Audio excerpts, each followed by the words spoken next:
நல்ல செயல்களில் நம்முடைய பங்களிப்பு என்னதாக இருக்கிறதோ அதே போன்று தீய செயல்களை தட்டி கேட்பதிலும் நம்முடைய பங்களிப்பு சமமாக இருக்க வேண்டும் என்கிறார் மனுஷபுத்திரன் அவர்கள். நிகழ்ச்சியில் அடுத்த பகுதியாக வரவிருப்பது தீதும் நன்றும்.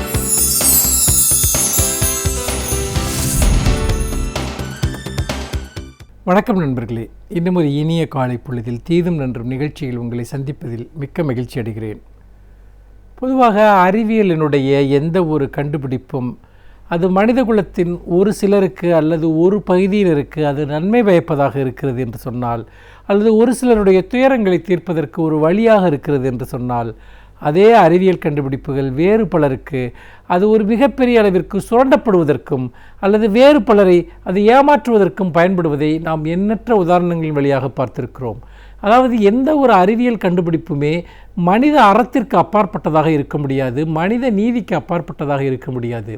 ஆனால் அறிவியல் கண்டுபிடிப்புகளின் வழியாக ஆதாயம் அடையக்கூடியவர்கள் அல்லது பலன் பெறக்கூடியவர்கள் அந்த கண்டுபிடிப்புகளினுடைய பலன்களை பெறுவதற்காக மற்றவர்களை ஏமாற்றுவதும் சுரண்டுவதும் நம் நாட்டில் சரளமாக நடந்து கொண்டிருக்கிறது. குறிப்பாக இந்த அறிவியல் கண்டுபிடிப்புகளின் காரணமாக பலனடைபவர்கள் அவர்கள் வசதி படைத்தவர்கள் என்று சொன்னால், அதனால் சுரண்டப்படுகிறவர்கள் ஏழைகளாகவும் படிப்பறிவற்ற மக்களாகவும் ஒடுக்கப்பட்ட மக்களாகவும் இருப்பதை நாம் தொடர்ந்து பார்த்து வந்திருக்கிறோம்.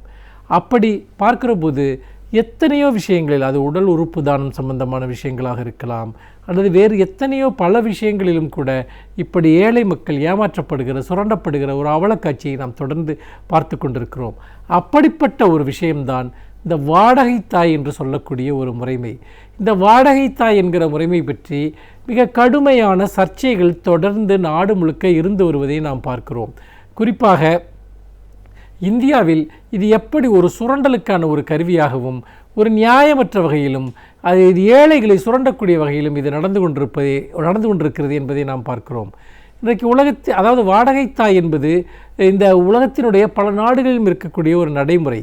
அது என்னவென்று கேட்டால், அதாவது ஒரு பெண்ணால் குழந்தை பெற்றுக்கொள்ள முடியாத போது அந்த பெண்ணினுடைய கருமுட்டைகளையும் அந்த ஆணினுடைய விந்தணுக்களையும் வேறொரு தாயினுடைய கருப்பையில் வைத்து வளர்ப்பது தான் இந்த வாடகை தாய் முறை என்பது. இது உலகத்தில் பரவலாக இருக்கக்கூடிய ஒரு அறிவியல் ரீதியான ஒரு முறைமை. ஆனால் இந்தியாவில் இன்றைக்கு அது ஒரு மிகப்பெரிய வர்த்தகமாக மாறியிருக்கிறது என்று சொல்கிறார்கள்.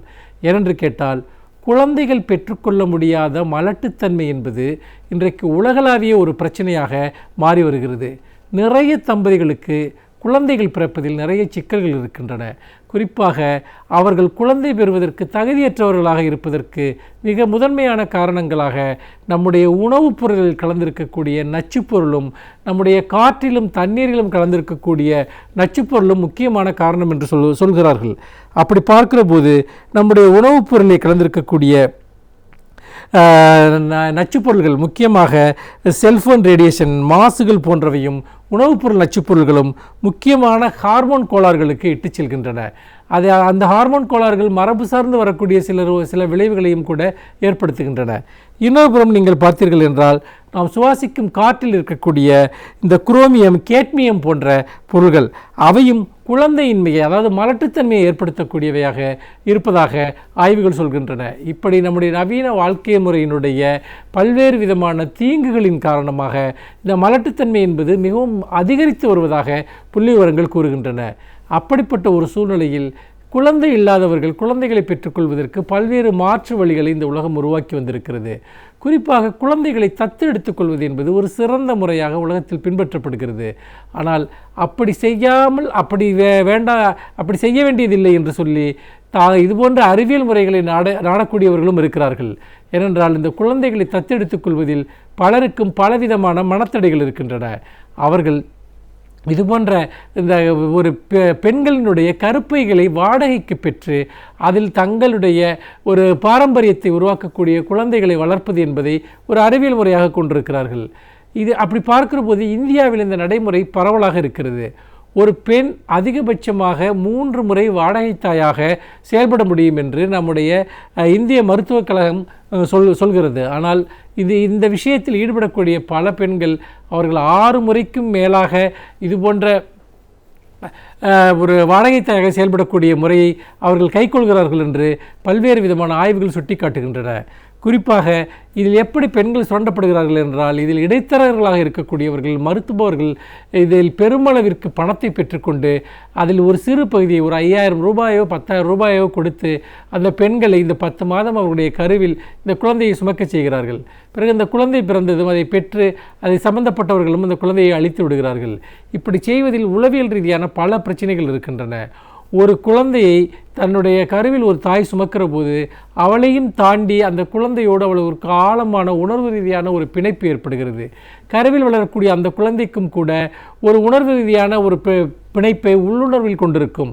ஆனால் பிறந்ததும் அந்த குழந்தை தன்னுடைய அந்த இரத்த வழி அன்னையிடமிருந்து பிரிக்கப்படுகிற போது மிக ஆழமான உளவியல் சார்ந்த சிக்கல்களுக்கு அது ஆளாகிறது. பிற்காலத்தில் அதனுடைய ஒரு இயல்புகளை அது பாதிக்கிறது என்றும், அதே போல் இந்த வாடகை தாய்களாக செயல்படக்கூடியவர்கள் கடுமையான உளவியல் சிக்கல்களுக்கு ஆளாகிறார்கள் என்றும் சொல்லப்படுகிறது. அதோடு மட்டுமல்லாமல் இந்த பெண்கள் அந்த குழந்தை பிறந்த பிறகு அவர்களுக்கு உடல்நலம் சார்ந்து ஏற்படக்கூடிய கோளாறுகள், அந்த கோளாறுகளுக்கு யாரும் சிகிச்சை அளிப்பதும் இல்லை, அவர்களை பராமரிப்பதும் இல்லை. இப்படியாக ஒரு மிகப்பெரிய அளவிற்கு அவர்கள் ஒரு கருவிகளாக, மனித உடல் என்பது ஒரு வர்த்தகத்திற்கான ஒரு கருவியாக பயன்படுத்தக்கூடிய ஒரு அவலத்தை நாம் பார்க்கிறோம்.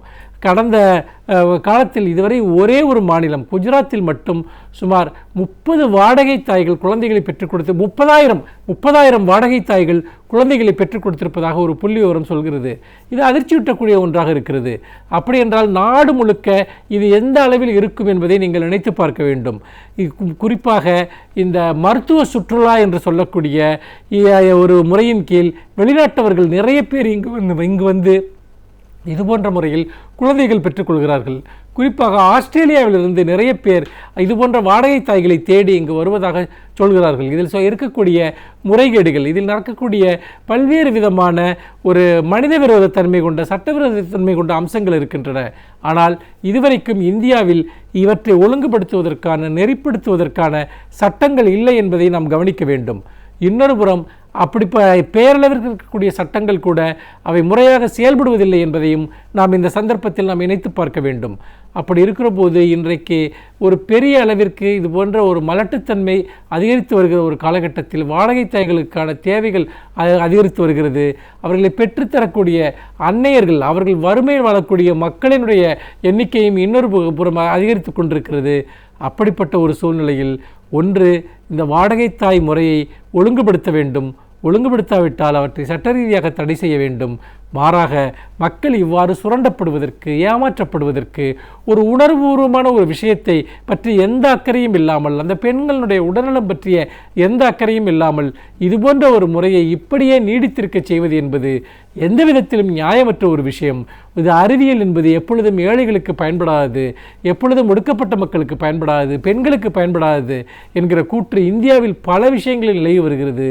அது இந்த விஷயத்திலும் தொடர்ந்து இப்படியே நீடித்திருப்பது என்பது உண்மையில் அது அறிவியலுக்கு செய்கிற அவமானம் மட்டுமல்ல, சமூக நீதிக்கும் பாலின சமத்துவத்திற்கும் செய்யக்கூடிய ஒரு மிகப்பெரிய ஒரு துரோகமாக இருக்கும். அந்த வகையில் இந்த வாடகை தாய் முறைக்கு ஒரு உண்மையான மாற்றை நாம் கொண்டு வருவது என்பது மிக மிக முக்கியம் என்று சொல்லி மீண்டும் இன்னும் ஒரு புதிய சிந்தனையோடு உங்களை சந்திக்கிறேன். நன்றி, வணக்கம்.